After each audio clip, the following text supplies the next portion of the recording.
So you have to be careful not to, you'll get a headache from that. Put that visor down during the day and then turn it up at night so that you can see better with your headlights. So those are some of the things that you do both to control your circadian rhythm and to also handle the day-night. Every 40 minutes you're changing from day to night. That's something I've never thought about for sure, Lee. Sounds like we've got one more question from the online community. I think we might have to wrap after that one, but we'll go ahead and start with this one here. Do you dream while you sleep as you might on?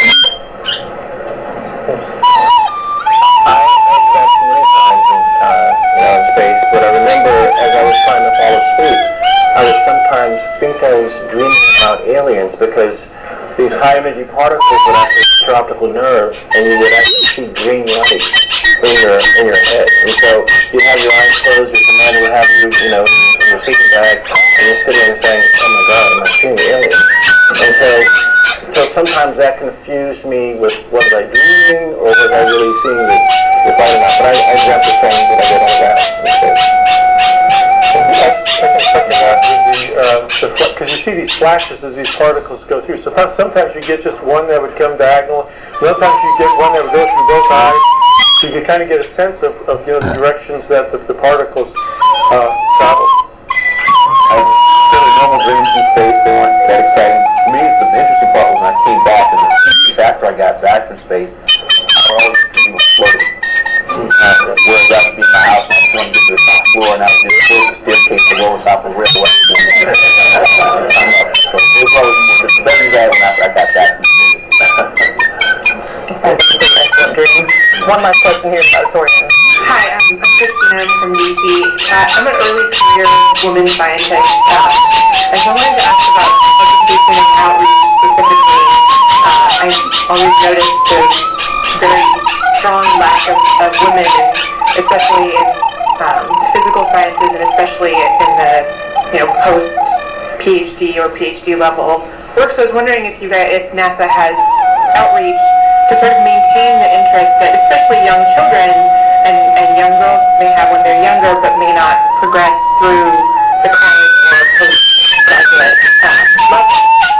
So in our education programs, we focus on diversity and everything we do, and underrepresented, underserved, and the engineering and sciences definitely involved in it. So Rebecca Price and a number of people at the agency are focused on this, and we have a group that's working with the White House Council for Women and Girls. We have a women.net website that actually targets middle school girls to see themselves in careers as scientists and engineers. If you go to that women.net website, you will see women talking about how they came through from childhood all the way to becoming a scientist or engineer, and the obstacles that they had, and the people that said you can't do that. And there's one woman in particular, that's not on the top, but Katherine Johnson she's a 95-year-old was former NASA Langley mathematician who they call the human computer because she computed the first capsules going into space with full mechanics. And so when the computer came online, the astronauts would ask her to double-check the computer because she was so good. But when she first started working, they didn't have a bathroom for the rest of it.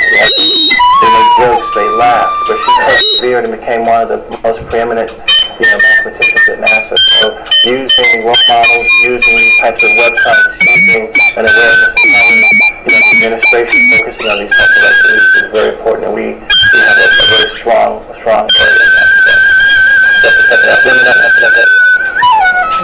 Great question. So we have to wrap up this panel right now because we're running a little bit behind schedule, but I did notice a lot of hands are still up and we've got a lot of questions.